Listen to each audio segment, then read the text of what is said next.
right, so today we're diving into music genres, Music, yeah. their evolution, really their journey through time. Yeah, and their relationship with culture, too. Absolutely. And, it's interesting how music used to be such a dominant force in shaping culture, like Yeah. what people wore, how Yeah. they, Huge. yeah, social groups, subculture. Totally. And especially just a couple decades ago. Yeah. Music was like the dominant identifier. Yeah, And now it feels like it has some serious competition. it does. It really does. It does. Well, let's start at the very beginning. Okay. When did music even begin? That's a big question. Yeah. Well, we know it's old. Yeah. I mean, we've discovered flutes dating back like 43,000 years.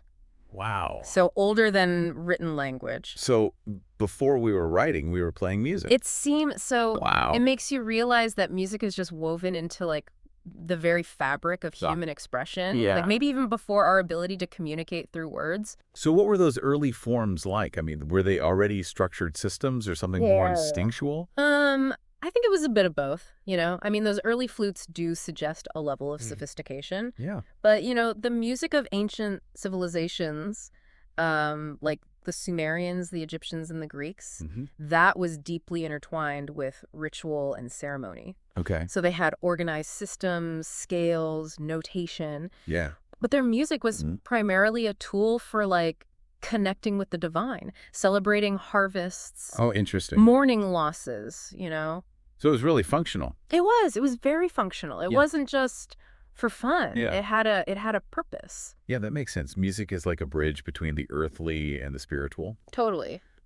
But weren't the ancient Greeks also known for their kind of philosophical approach to music? They were. Yeah. Absolutely, yeah. So thinkers like Pythagoras, Yeah? explored the mathematical relationships within musical intervals. And essentially that laid the foundation for Western music theory. Wow. As we know it. They believed that music reflected the harmony of the cosmos, Yeah. that certain ratios and intervals held a kind of universal truth. So they were trying to decode the universe through sound. Pretty much. That's pretty amazing. Yeah, it's mind-blowing to think about that level of Yeah. intellectual engagement with music. Yeah. But while all this was happening, shaping Western music, other cultures were creating their own traditions too, right? Of course, yeah. I mean, India, China, Africa, for example, Yeah. they all had incredibly rich musical traditions flourishing, each with its own emphasis on melody, rhythm, Yeah. and improvisation. These traditions often played a central role in storytelling, Okay. social bonding, Right. cultural identity. So we're not just talking about the evolution of music itself, but also its evolving relationship Exactly. with culture. Yeah.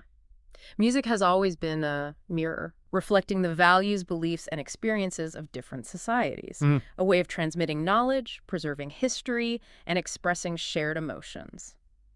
It seems like up to this point, it was a fairly smooth evolution. But I'm guessing there are some turning points. Oh, yeah, for sure. That really shook things up. Absolutely. So what's the first big one that we hit? Well, if you fast forward to the medieval period in Europe, the church becomes this dominant force in shaping Western music. Okay. You've got Gregorian chants, single melodic lines focused on sacred texts, and Yeah. spiritual contemplation. Okay, so move away from the more diverse, ritualistic music of earlier civilizations. Definitely. It was more formalized and had Yeah. a very specific religious function. Okay, got it. So then what happens after that? Well, then comes the Renaissance, and it's like someone threw open the windows and let in a burst of fresh air, you know? And composers like Palestrina and Oskin de Pré introduced polyphony. Polyphony. Yeah, so you've got multiple melodies interwoven to create these rich, complex harmonies. Okay, so can you break that down for us a little bit? Sure. Imagine like a choir singing different melodies. Yeah. But when combined, create a beautiful, harmonious whole. Okay. That's polyphony in essence. It's Yeah. like a musical conversation, Okay. each voice contributing its own unique perspective Fine. to the overall piece. So this polyphony emerges during the Renaissance, a period known for its rediscovery of classical art and knowledge. Yeah. Was this shift in musical thinking also connected to that broader cultural movement? Definitely, yeah.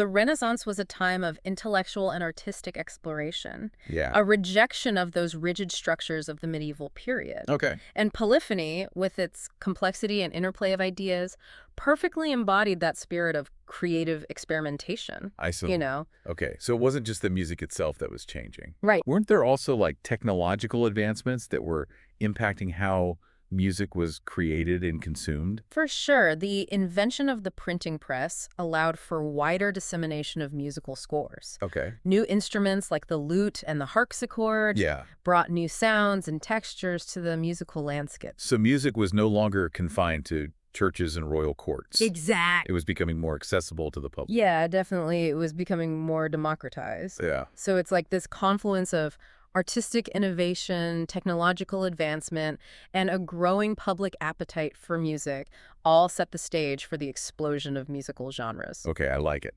So set the stage for us. All right, so we move into the Baroque period, That's and things get even more dramatic, Oh. literally. Right. The Baroque era was all about grandeur, extravagance, and emotional intensity, reflecting the power and opulence of the ruling class at the time. Something Bach, Vivaldi, those elaborate compositions. Exactly. That just sweep you away with their sheer power. Massive choirs, intricate fugues, soaring melodies.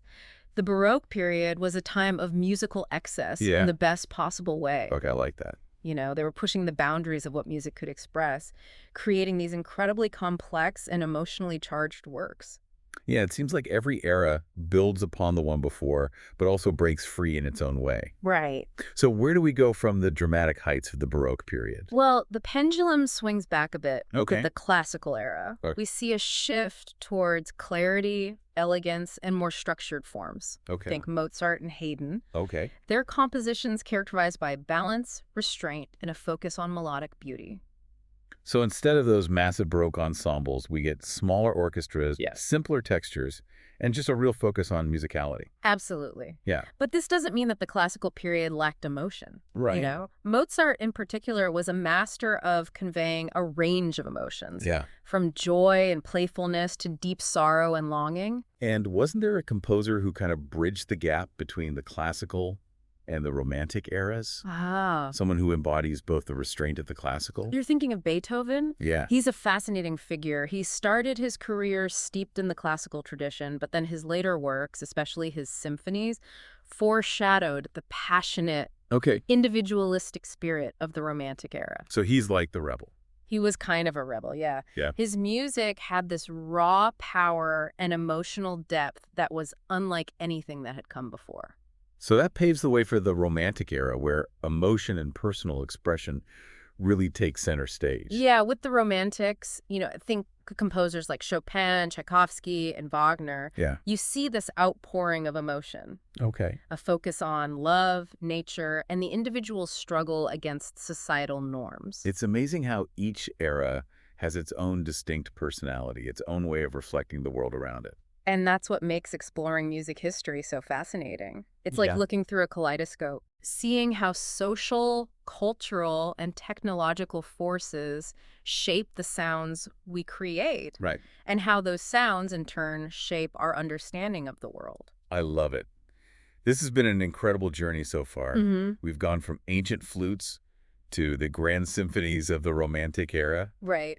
I'm sensing the story's just getting started. Oh, we're just getting warmed up. Okay. We haven't even touched on the explosion of genres that emerged in the late 19th and 20th centuries. Blues, jazz, rock and roll. Right. The rise of electronic music. I can't wait to get to all that. Yeah, there's so much more to explore, so much more to discover about how these genres came to be and how they've shaped the cultural landscape we inhabit today. Before we move on, though, we've got to unpack this genre ladder concept you mentioned earlier. Sure. It sounds intriguing, but I need a little more context. Of course. The genre ladder is a way of understanding how our knowledge and experience of music shapes our preferences and how we relate to different genres. It's like a hierarchy of musical taste, from those who prefer broad categories to those who delve deep into specialized subgenres. I'm already hooked. Let's climb that ladder and see where it leads us. Let's do it. All right, we're back and ready to scale this genre ladder. Okay, so imagine a ladder with several rungs. Okay. At the top, you have folks who enjoy music. Yeah. They're not overly concerned with specific genres. Okay. They might say they like rock or pop, Right. but they're not deep diving into subgenres or obsessing over specific artists. They just like music. They like music, yeah, and they enjoy Yeah. what we might call the sanitized pop versions of various styles. So they're more about the overall vibe and less about the nuances that distinguish, say, heavy metal from folk rock. Exactly. And then as we descend the ladder, Okay. we encounter listeners with more defined tastes. Yeah. On the middle rungs, you find fans who gravitate toward broader genre groupings, Okay. like indie rock or electronic dance music. They've explored the musical landscape a bit more and developed preferences for certain sounds and style. And this is where the tribalism starts to emerge. Yes. Okay. As we descend, the lines between us and them become more pronounced. Like you're either a metalhead or a country fan, and never the twain shall meet. Exactly. Fans of particular genres may develop a sense of belonging, even superiority, compared to those who don't share their tastes. I can see that. Think about like the friendly rivalry between, say, house music fans and techno enthusiasts. Right. They appreciate electronic music, but they have distinct preferences within that broader umbrella. It's like those music debates you have with friends. My band is better than your band. Exactly. But it sounds like it goes beyond friendly rivalry as we reach the bottom rungs. It does. At the base of the ladder, Yeah. we find the hardcore aficionados, the devotees of microgenres. So these are the folks who can distinguish between death metal, black metal, and doom metal. Yes. Or who can debate the subtle differences between psytrance or drum and bass. So these are the true connoisseurs, the ones who are really deep in it. Absolutely. But why does it get more tribal? Why does that intensify as you go deeper? Well, it's about knowledge, experience, and a sense of belonging. Okay. The more you learn about a particular genre, the more you appreciate its subtleties and nuances. And you connect with other fans who share your passion. Right. And this shared knowledge creates a sense of community, even exclusivity. So it's almost like a secret society you have to earn your way in by demonstrating a deep understanding of the music. In a way, yeah. Okay, I like it. And while these microgenre communities are smaller, they wield considerable influence. They're the ones buying concert tickets, supporting independent artists, and driving the demand for specialized music platforms and merchandise. Interesting. They're the lifeblood of many niche music scenes. Yeah, that makes sense. So we've laid the groundwork with the evolution of Western music, from ancient rituals to the Romantic era. Right. We've explored this fascinating concept of the genre ladder. Now, are we ready to dive into the birth of some truly revolutionary genres? Let's do it. Blues and jazz. Yeah. Both blues and jazz emerged from the African-American experience in the United States. Yeah. And both carry this weight of history, resilience, and creative brilliance. Yeah. You know, blues, with its raw emotionality and haunting melodies, provided a voice for those who had long been silenced, expressing the joys and sorrows, struggles and triumphs of Black communities. When you hear those blues melodies, it's impossible not to feel the depth of emotion. Right. It's like a direct line to the heart and soul. Absolutely. Blues is all about expressing those raw human emotions. Yeah. Longing, heartache, resilience, hope. Right.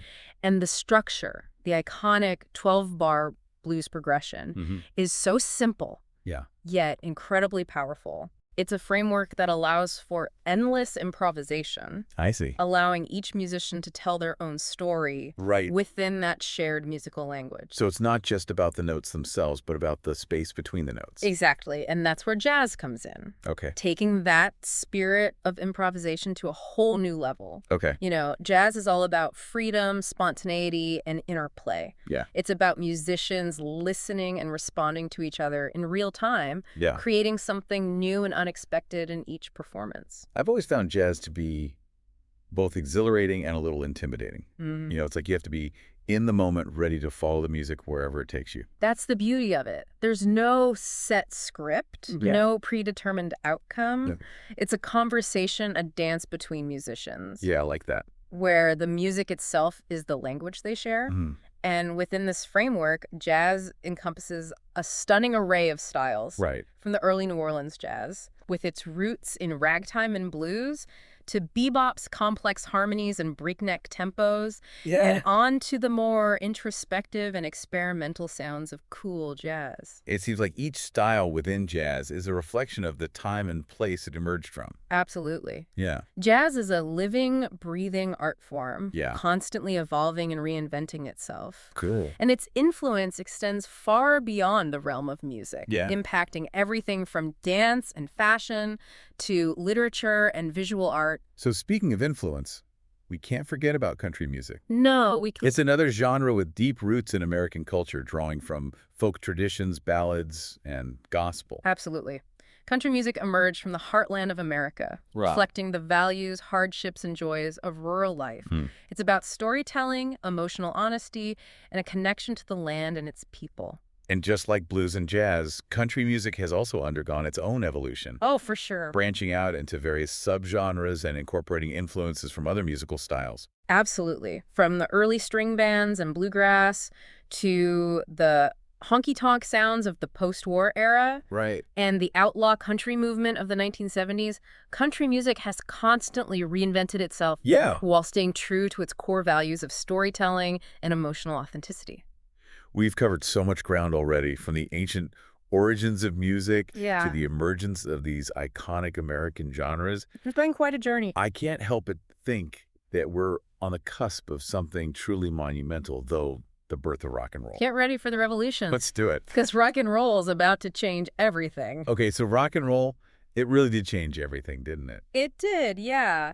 It shook things up in a way that, well, music hadn't really done before. Yeah, it really captured that rebellious spirit of the times. Exactly. It was a fusion of blues, country, rhythm and blues, all those genres coming together to create something Yeah. totally new and exciting. And the pioneers of this revolution, Chuck Berry, Little Richard, and of course Elvis Presley, they became icons almost overnight, right? They did, yeah. Elvis especially. Yeah, what was it about Elvis that captivated audiences so much? Well, he had this charisma, this raw energy and those suggestive dance moves. Yeah, I can see that. He embodied that rebellious spirit of rock and roll and both captivated and scandalized audiences at the same time. It's amazing how music can challenge societal norms like that. Music has always had that power to Yeah. be a reflection of the times and to push boundaries. Rock and roll just took it to a whole new level. And its influence continues to this day, even though rock and roll itself has evolved so much. Absolutely. It's given birth to countless subgenres, from psychedelic rock to heavy metal. The 60s were a particularly innovative time for rock music, weren't they? They were, yeah. You had the Beatles, who started out as this pop sensation, but then began experimenting with psychedelic sounds, Eastern influences, Right. and really pushing the boundaries of what popular music could be. And Bob Dylan, too. Oh, yeah. Dylan brought this poetic and social commentary to folk music, and he became a voice for a generation. It's like music became this platform for dialogue and change. It did, and it was incredibly powerful. And then, of course, you had the British invasion. Oh, yeah, the British invasion. What a moment in music history. It was. The Rolling Stones, The Who, The Kinks, they brought this raw energy and a distinctly British sensibility to rock and roll, and America just ate it up. It's incredible how this transatlantic exchange of musical ideas fueled creativity on both sides of the pond. It really is. It shows how music can transcend borders and connect people in a way that few other things can. But the 60s weren't all peace and love, were they? The music started to reflect a darker, more complex reality as the decade went on. Yeah, heavy metal emerged in the late 60s and early 70s. Black Sabbath, Led Zeppelin. Exactly. Their music was heavy, loud, and often dealt with dark, even occult themes. What do you think drew people to that heavier sound? I think it was a way to channel the anger, frustration, and alienation that many people were feeling at the time. The Vietnam War, social unrest, a sense that the world was changing in ways that were both exciting and frightening. It was a way to express those feelings. Yeah, to find a sense of community with others who felt the same way. And then as we moved into the 70s, punk rock exploded onto the scene. Punk felt like a complete rejection of everything that came before it. It was raw, stripped down, and unapologetically rebellious. Bands like the Ramones, the Sex Pistols, the Clash, they were all about DIY, anti-establishment, and giving a voice to the disenfranchised. But the 70s weren't all anger and rebellion. Disco emerged as well, offering a completely different vibe. Yeah, disco was all about escape, celebration, and just letting loose on the dance floor. It was a much-needed release from the anxieties of the time, It wasn't it? was, yeah. It was about forgetting your troubles for a night and just enjoying the music and the company of others. And then, of course, we have the emergence of hip hop in the late 70s. Hip-hop was more than just music. It was a culture, a movement. It was. It gave a voice to marginalized communities and it challenged the status quo in so many ways. And its influence is still being felt today, not just in music, but in fashion, art, and so many other aspects of culture. Absolutely. Hip hop is a global phenomenon now, and it continues to evolve and inspire new generations of artists. And as we move into the 80s and 90s, electronic music explodes into the mainstream. It does, yeah. House music, techno, rave culture, it was a whole new world of sound, driven by technology and fueled by a desire to create something futuristic and exciting. And grunge emerged as well, capturing the angst and alienation of a new generation. Grunge was a reaction against the excess and artificiality of the 80s, and it resonated deeply with young people who were looking for something more authentic. And then as we enter the 21st century, music becomes increasingly globalized and diversified. Yeah, the internet and digital technology break down barriers, allowing artists from all over the world to connect with audiences and share their music. And we see a blurring of genre lines, with artists drawing inspiration from a wide range of sources. Exactly. Think about reggaeton, K-pop, even bedroom pop. These genres represent the future of music, where sounds and styles from different cultures and traditions blend together to create something new and exciting. Well, this has been an incredible journey through the evolution of music genres. What are your biggest takeaways from all this? I think the biggest takeaway is that music is a reflection of who we are as a society, as individuals. It's a powerful form of expression that can inspire, challenge, and connect us in ways that few other things can. And it's constantly evolving, always pushing boundaries and exploring new sonic territories. Exactly. So keep listening, keep exploring, and keep that passion for music alive. Well said. Thanks for joining us on this deep dive into the world of music genres.